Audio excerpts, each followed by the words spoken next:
Waddooyinka noocan ah waa kuwa ugu khatarta badan, bannaana waxaa ku geeriyooda carruur. Qofkan waa mid aad u nasiib badan, wuxuu ka badbaaday geeri, laakiin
bilaabay inuu ka cararo waddada. Arrimaha noocan ah maalin walba ayay dhacaan. Ninkan wuxuu galay khatar, laakiin hadda wuu ka badbaaday khatartaas. Sidoo kale makiinadan waxaa loo isticmaalaa beeraha. bal maxaa qabsaday ninkii waday?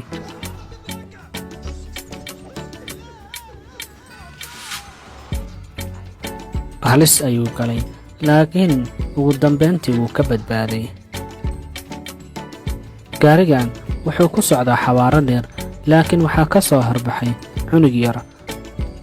cunugan waxay noloshiisa gashay khatar, laakiin hadda wuu ka badbaaday khatartaas.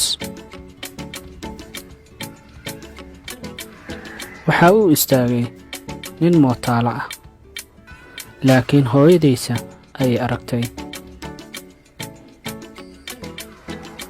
waddooyinka noocan ah waa kuwa ugu khatarta badan, badnaana waxaa ku geeriyooda carruurta. muuqaalkan intaa ayuu ku egyahay. fadlan muuqaalka sheer garay, laygna saar. aad ayaa u mahadsantihiin. wassalaamu calaykum waraxmatullaahi wabarakaatu.